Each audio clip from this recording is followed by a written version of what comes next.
എല്ലാവർക്കും മൗനരാഗം സീരിയലിൻ്റെ ഇന്നത്തെ അടിപൊളി റിവ്യൂയിലേക്ക് സ്വാഗതം.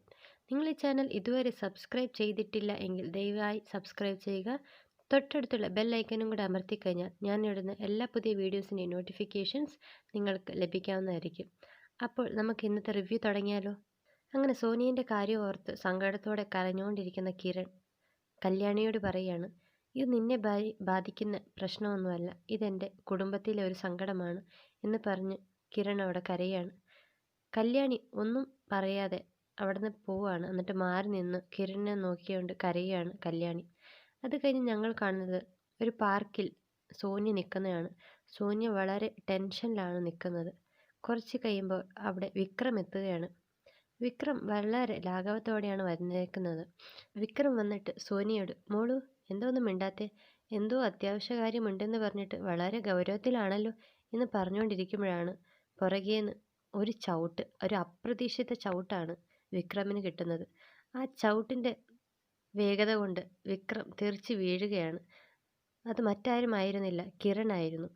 കിരൺ വളരെ ദേഷ്യത്തോടെ വിക്രമിനെ തല്ലുകയാണ്. അങ്ങനെ വിക്രമും കിരണും തമ്മിൽ അടിയുണ്ടാവുകയാണ്. വിക്രമിന് അറിയത്തില്ല ഈ കിരൺ സോനിയൻ്റെ ചേട്ടനായെന്ന്. അങ്ങനെ അവർ രണ്ടുപേരും തല്ലുകൂടുകയാണ്. അതിൻ്റെ ഇടയ്ക്ക് വന്ന് സോനിയ അവരെ തമ്മിൽ പിടിച്ചു മാറ്റുകയാണ്. അത് കഴിയുമ്പോഴാണ് വിക്രമിന് മനസ്സിലാവുന്നത് ഇത് കിരൺ സോനിയൻ്റെ ജ്യേഷ്ഠനാണ് എന്ന്. അത് കഴിയുമ്പോൾ വിക്രമിനോട് വളരെ ദേഷ്യത്തോടെ കിരൺ പറയുകയാണ്, നീ കാണിക്കുന്ന തോന്നിയവാസത്തിൻ്റെ ബലം അനുഭവിക്കുക സോനിയ, ഇവള് പ്രഗ്നൻ്റാ, നീ അറിഞ്ഞോ എന്നൊക്കെ പറഞ്ഞ് അവനോട് വളരെ ദേഷ്യത്തോടെ പറയുകയാണ്. അപ്പോൾ സോനിയ പറയാണ്, വിക്രം നല്ലവനാ, അവനൊരിക്കലും അറിഞ്ഞുകൊണ്ട് ചെയ്ത തെറ്റല്ല, ഈ തെറ്റിന് ഞാനും കൂടെ ഉത്തരവാദിയാണ്, എൻ്റെ സമ്മതമില്ലാതെ വിക്രം ഒന്നും ചെയ്യത്തില്ല എന്നൊക്കെ പറയുകയാണ് സോനിയ. അപ്പോൾ വിക്രം പറയാണ്, സോനിയൻ്റെ ചേട്ടനാ എന്ന് ഞാൻ അറിഞ്ഞിരുന്നില്ല, ഇല്ലെങ്കിൽ ഞാൻ തല്ലു കൊണ്ടേനെ എന്നൊക്കെ പറയാണ്. എന്നിലുള്ള കലാകാരനെയാണ് സോനിയ സ്നേഹിച്ചത്, ഞാനത് മുതലെടുക്കുകയായിരുന്നു, തെറ്റ് എൻ്റെ തന്നെയാണ് എന്ന് പറയുകയാണ് വിക്രം. ഇത് കേട്ടിട്ട് കിരൺ സോനിയനെയും വിക്രമിനെയും വളരെ അധികം ശാസിച്ചിട്ട് സോനിയനെ വലിച്ചുകൊണ്ട് അവിടെ നിന്ന് പോവുകയാണ്. സോനിയും കിരണും അവിടുന്ന് മാറിക്കഴിയുമ്പോഴാണ് വിക്രം വളരെ സന്തോഷത്തോടെ എന്തോ ജയിച്ച് നിൽക്കുന്ന പോരാളിയെപ്പോലെ നിൽക്കുന്നത്. അത് കഴിയുമ്പോൾ ഇതിൻ്റെ സന്തോഷം ആഘോഷിക്കാനായിട്ട് വിക്രം തൻ്റെ സുഹൃത്തിനെ വിളിച്ചു വരുത്തി രണ്ടുപേരും കള്ളു കുടിക്കുകയാണ്. അങ്ങനെ സുഹൃത്തിനോട് വിക്രം പറയുകയാണ്, സോനിയ പ്രഗ്നൻ്റായി, എൻ്റെ പ്ലാനൊക്കെ നല്ല രീതിയിൽ തന്നെ നടന്നു, സോനിയ സ്നേഹിച്ചത് എന്നിലുള്ള കലാകാരനെയായിരുന്നു, ഞാൻ വരച്ച ചിത്രങ്ങളെയാണ്, പക്ഷേ അവൾക്കറിയില്ലല്ലോ ഒരു വര പോലും തെറ്റാതെ വരയ്ക്കാൻ എന്നെക്കൊണ്ട് കഴിയില്ല എന്ന് മനസ്സിലാക്കേണ്ടതായിരുന്നു, അതാണ് അവളുടെ വിവരക്കേട്, അവൾ ഇത്രയും നാളും പൊട്ടം കളിപ്പിച്ചതാണ് എൻ്റെ മിടുക്ക് എന്നൊക്കെ പറഞ്ഞുകൊണ്ട് സന്തോഷത്തോടെ അവനുമായിട്ട് പാർട്ടിയെ ചെയ്യുകയാണ് വിക്രം. അപ്പോൾ സുഹൃത്ത് ചോദിക്കുകയാണ്, ഇനി എന്താ നിൻ്റെ അടുത്ത പരിപാടി എന്ന് ചോദിക്കുകയാണ്. അപ്പോൾ വിക്രം പറയാം, ഇനി എന്താ, ഇനി കല്യാണം, ഇത്ര ചെറുപ്പത്തിൽ തന്നെ അച്ഛനാവാനൊന്നും എനിക്ക് താല്പര്യമില്ല, പിന്നെന്തുകൊണ്ട്, കോടീശ്വരിയായ ഒരു ഭാര്യനെ കിട്ടുമല്ലേ, അതുകൊണ്ടെന്താ, എത്ര പിള്ളേരെ വേണമെങ്കിൽ സുഖമായിട്ട് പോറ്റാൻ പറ്റും എന്നൊക്കെ പറഞ്ഞ് ചിരിച്ചുകൊണ്ട് നിൽക്കുകയാണ് വിക്രം. ഇനി പന്ത് എൻ്റെ കോർട്ടിലാണ്, ഇന്ന് എന്നെ ചവിട്ടിയ അവളുടെ സഹോദരൻ തന്നെ നാളെ അവളുടെ കുടുംബക്കാരുമായിട്ട് വിവാഹത്തിൻ്റെ കാര്യം സംസാരിക്കാൻ എൻ്റെ വീട്ടിലേക്ക് വരും, അത് കഴിയുമ്പോൾ വിവാഹമാണ്, നീ ഒരു സദ്യ കഴിക്കാൻ തയ്യാറായി ഇരുന്നു എന്ന് പറയുകയാണ് വിക്രം തൻ്റെ സുഹൃത്തിനോട്. അത് കഴിഞ്ഞ് ഞങ്ങൾ കാണുന്നത് രൂപേൻ്റെ ചേട്ടനാണ്. വളരെ ടെൻഷനോടെ എന്തോ ചിന്തിച്ചുകൊണ്ട് ആലോചിച്ചുകൊണ്ട് അവിടെ ഇരിക്കുകയാണ് രൂപേൻ്റെ ചേട്ടൻ. ഇത് കാണുന്ന രൂപ അങ്ങോട്ട് ചെല്ലുകയാണ്. എന്താണ് ഇത്ര ആലോചന, എന്തെങ്കിലും കുഴപ്പമുണ്ടോ എന്ന് ചോദിക്കുമ്പോൾ പറയുകയാണ്, രൂപേൻ്റെ ചേട്ടൻ പറയുകയാണ്, എൻ്റെ ടെൻഷന് മുഴുവൻ കിരണാണ്, അവൻ്റെ ഇപ്പോഴത്തെ സ്വഭാവം എനിക്കൊന്നും മനസ്സിലാവുന്നില്ല, സരയുവിനെ കെട്ടാൻ അവന് എന്തെങ്കിലും ഇഷ്ടക്കേടുണ്ടോ എന്ന് ചോദിക്കുകയാണ് രൂപേൻ്റെ ചേട്ടൻ. അപ്പോൾ രൂപ പറയാണ്, എൻ്റെ മകൻ ഇതുവരെ എൻ്റെ ഇഷ്ടത്തിനെതിരായിട്ട് ഒന്നും ചെയ്തിട്ടില്ല എന്ന് പറയുകയാണ്. അപ്പോൾ രൂപേൻ്റെ ചേട്ടൻ പറയുകയാണ്, എനിക്കറിയാം സരയുവിൻ്റെ സ്വഭാവം 100% ശരിയൊന്നുമല്ല, എന്നാലും അവന് വല്ല ഇഷ്ടക്കേടുണ്ടോ എന്നൊക്കെ അവർ തമ്മിൽ സംസാരിച്ചുകൊണ്ടിരിക്കുകയാണ്. അപ്പോൾ രൂപ പറയും, ഈയിടെയായിട്ട് കിരണിന് മാത്രമല്ല സോനിയയ്ക്കും എന്തൊക്കെയോ മാറ്റങ്ങളുണ്ട് എന്ന് അവർ സംസാരിച്ചുകൊണ്ടിരിക്കുകയാണ്. അപ്പോഴാണ് കിരണും സോനിയും കാറിൽ വന്ന് വീടിൻ്റെ മുന്നിൽ വന്ന് നിൽക്കുന്നത്. അപ്പോൾ കിരൺ സോനിയോട് പറയുകയാണ് കാറിലിരുന്നുകൊണ്ട്, ഇനി വേണം നമ്മൾ നല്ലൊരു നടനും നടിയുമാവാനായിട്ട്, ഈ കാര്യമൊന്നും അമ്മ അറിയാൻ പാടില്ല. അമ്മേനെ ഒരിക്കലും സങ്കടപ്പെടുത്താൻ പാടില്ല. നിനക്ക് കരയണം എന്ന് തോന്നുമ്പോൾ ബാത്റൂമിലിരുന്ന് കരഞ്ഞു. അല്ലെങ്കിൽ വീടിൻ്റെ പുറത്തിരി വരുമ്പോൾ മാത്രമേ കരയാൻ പാടുള്ളൂ. അമ്മയ്ക്ക് ഒരു സംശയവും തോന്നാതെ നീ വേണം നോക്കാൻ എന്ന് പറയുകയാണ് കിരൺ. നിനക്കിങ്ങനെ ഒരു ചതിവ് പറ്റുമെന്ന് ഞാൻ കരുതിയിരുന്നില്ല. അങ്ങനെ തോന്നിയിരുന്നെങ്കിൽ ഞാൻ ഇന്നും നിന്റെ കൂടെ നിഴലായിട്ട് ഇരുന്നേനെ എന്ന് പറയുകയാണ് കിരൺ. അത് കഴിഞ്ഞിട്ട് അവർ രണ്ടുപേരും കാറിൽ നിന്ന് ഇറങ്ങുവാണ്. അത് കഴിയുമ്പോൾ കിരൺ സോനിയോട് ചോദിക്കുകയാണ്, അവൻ എങ്ങനെയാ, നമ്മുടെ കുടുംബത്തിന് ചേർന്ന പയ്യനാണോ എന്ന് ചോദിക്കുകയാണ്.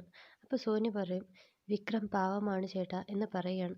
അത് കഴിയുമ്പോൾ രണ്ടുപേരും വീട്ടിലോട്ട് കയറി ചെല്ലുവാണ്. അപ്പോൾ ഇവരെ നോക്കി നിൽക്കുവാണ് രൂപയും രൂപയുടെ ചേട്ടനും. അപ്പോൾ ഇവരെ കണ്ട ഉടനെ രൂപ പറയാണ്, ഞങ്ങൾ നിങ്ങളെക്കുറിച്ചാണ് സംസാരിച്ചുകൊണ്ടിരുന്നത് എന്ന് പറയുകയാണ്. അത് കഴിയുമ്പോൾ നിങ്ങൾക്ക് എന്താ പിണക്കമുള്ള പോലെ ഉണ്ടല്ലോ എന്നൊക്കെ പറയുമ്പോൾ കിരൺ പറയുകയാണ്, എൻ്റെയും സരയുൻ്റെയും വിവാഹത്തിന് മുന്നേ സോനിയൻ്റെ വിവാഹം നടക്കണം. സോനിയാണല്ലോ സരയുനെക്കാട്ടും പ്രായത്തിന് മൂത്തത്.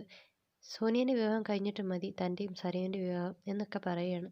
അങ്ങനെ രൂപേൻ്റെ ചേട്ടനും കിരണും സംസാരിച്ചുകൊണ്ടിരിക്കുമ്പോൾ പെട്ടെന്ന് സോനിയയ്ക്ക് ചെറിയ തലചുറ്റൽ പോലെയും ഛർദ്ദിക്കാൻ വരുന്ന പോലെയൊക്കെ തോന്നുകയാണ്.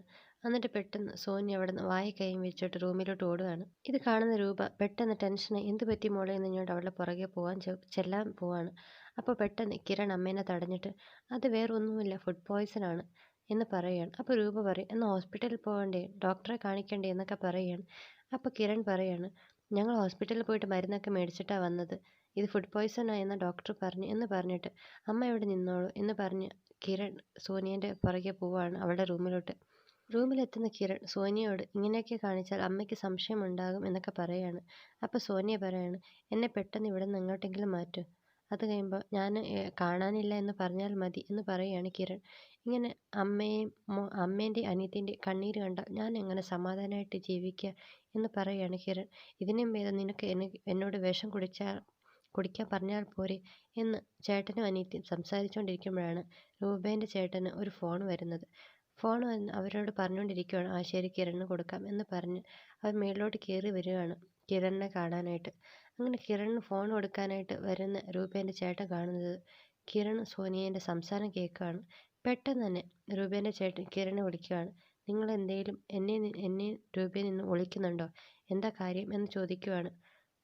അപ്പോൾ കിരൺ പറയാം എന്ന് പറഞ്ഞുകൊണ്ട് രൂപേൻ്റെ ചേട്ടനെ വിളിച്ചുകൊണ്ട് പോവുകയാണ്. അപ്പോൾ സോനിയ ഒന്നും പറയരുത് എന്ന് പറഞ്ഞുകൊണ്ട് കരയുകയാണ് റൂമിലിരുന്നുകൊണ്ട്. അത് കഴിയുമ്പോൾ എന്താ കാര്യം, നിങ്ങൾ എന്നിൽ നിന്നും നിങ്ങളുടെ അമ്മയിൽ നിന്നും എന്തെങ്കിലും ഒളിക്കുന്നുണ്ടോ എന്ന് ചോദിക്കുമ്പോൾ കിരൺ പറയും, അവൾക്ക് എന്തോ ചിത്രകലേൻ്റെതായിട്ട് കുറേ മാസത്തെ ടൂറുണ്ട് എന്നാണ് പറഞ്ഞത്, അതിന് പോകണമെന്നാണ് അവൾ പറയുന്നത്. അപ്പോൾ അവൻ പറയും, ഇപ്പം ടൂറൊന്നും പോകാൻ പറ്റിയില്ല, ഇനി ഒരു ചടങ്ങ് നടക്കാനുള്ളതാണ്, നിൻ്റെയും സരയുൻ്റെ വിവാഹം എന്നൊക്കെ പറയുകയാണ്. ഇനി എന്ത് കാര്യം പറഞ്ഞാലും തീയതി മാറ്റുന്ന പ്രശ്നമേ ഇല്ല, അത് കഴിഞ്ഞിട്ട് പോയാൽ മതി അവൾ എങ്ങോട്ടും എന്ന് പറഞ്ഞുകൊണ്ട് അയാൾ അവിടെ നിന്ന് മാറുകയാണ്. അത് കഴിയുമ്പോൾ നമ്മൾ കാണുന്നത് വൈക്കോലും കൊണ്ട് പശുവിൻ്റെ അടുത്ത് പോകുന്ന കല്യാണിയാണ്. അങ്ങനെ പശുവിന് ഭക്ഷണം കൊടുത്തുകൊണ്ടിരിക്കുന്ന കല്യാണീൻ്റെ അടുത്തോട്ട് വളരെ സന്തോഷത്തോടെ ഓടി വരുവാണ് വിക്രം. അങ്ങനെ വളരെ സന്തോഷത്തോടെ വരുന്ന വിക്രം കല്യാണിയോട് പറയുകയാണ്, ഇനി നിൻ്റെ മുന്നിൽ ചിത്രങ്ങൾ വരച്ചു തരണം എന്ന് പറഞ്ഞ് കൈനീട്ടി ഞാൻ നിൽക്കത്തില്ല. എനിക്കിനി നിൻ്റെ ചിത്രങ്ങളും വേണ്ട. എന്നാൽ എനിക്ക് ചേച്ചിയോട് വളരെയധികം നന്ദിയുണ്ട്. എന്നും ഈ നന്ദി എൻ്റെ മനസ്സിലും ഉണ്ടാകും എന്നൊക്കെ പറയുകയാണ്. പക്ഷെ കല്യാണിക്കൊന്നും മനസ്സിലാകത്തില്ല. അങ്ങനെ കല്യാണിയോട് സംസാരിച്ചിരിക്കുന്ന വിക്രമിനെ കാണുമ്പോൾ ദീപ പുറത്തു വരികയാണ്. ദീപ ഇങ്ങനെ നോക്കിക്കൊണ്ടിരിക്കുവാണ്. അങ്ങനെ ദീപനെ കാണുന്ന വിക്രം സന്തോഷം കൊണ്ട് തന്നെ ഓടി ചെല്ലുകയാണ്. അമ്മേ, എനിക്ക് നല്ല രുചിയുള്ള ഭക്ഷണം ഉണ്ടാക്കി വെക്കണം, ഞാൻ അപ്പോഴേക്ക് കുളിച്ചിട്ട് വരാം എന്ന് പറഞ്ഞ് വളരെ സന്തോഷത്തോടെ കയറിപ്പോവാണ് വിക്രം. അപ്പോൾ ഇത് കാണുന്ന ദീപ കല്യാണിയോട് വന്ന് ചോദിക്കുവാണ്, അവൻ എന്താ പറഞ്ഞതെന്ന്. അപ്പോൾ തനിക്കൊന്നും മനസ്സിലായില്ല എന്ന് കൈ ആട്ടി കാണിക്കുവാണ് കല്യാണി. അപ്പോൾ കല്യാണിയോട് പറയും, അവൻ്റെ പോക്കത്ര ശരിയല്ല, ഞാൻ പലതവണ നേരിട്ട് കണ്ടതുമാണ്. പഠിത്തം കഴിഞ്ഞിട്ട് ജോലിക്കും പോവാതെ അവന് കുരുത്തക്കേടും കാണിച്ച് നടക്കുവാണ്. എന്ത് ചെയ്യാനാ, എന്ത് പറഞ്ഞാലും അവൻ്റെ അച്ഛൻ അവനെ തലയിൽ കയറ്റിയല്ലേ വെക്കുള്ളൂ. കുടുംബത്തിനായിട്ട് വേണ്ടി ഇത്രയും കഷ്ടപ്പെടുന്ന നിന്നെയാണെങ്കിലോ കണ്ണെടുത്ത കണ്ടുകൂടാ എന്നൊക്കെ പറഞ്ഞുകൊണ്ട് ദീപ അവിടെ നിന്ന് പോവാണ്. അപ്പോൾ എല്ലാം ആലോചിച്ച് നിൽക്കുവാണ് കല്യാണി. ഇങ്ങനെ ആലോചിച്ച് നിൽക്കുന്ന കല്യാണീനെ കാണിച്ചുകൊണ്ടാണ് ഇന്നത്തെ എപ്പിസോഡ് ഇവിടെ അവസാനിക്കുന്നത്. നിങ്ങൾക്ക് ഈ വീഡിയോ ഇഷ്ടമായി എന്ന് കരുതുന്നു. നിങ്ങൾ ഈ ചാനൽ ഇതുവരെ സബ്സ്ക്രൈബ് ചെയ്തിട്ടില്ല എങ്കിൽ ദയവായി സബ്സ്ക്രൈബ് ചെയ്യുക. തൊട്ടടുത്തുള്ള ബെൽ ഐക്കണും കൂടെ അമർത്തി കഴിഞ്ഞാൽ ഞാൻ ഇടുന്ന എല്ലാ പുതിയ വീഡിയോസിൻ്റെയും നോട്ടിഫിക്കേഷൻസ് നിങ്ങൾക്ക് ലഭിക്കാവുന്നതായിരിക്കും.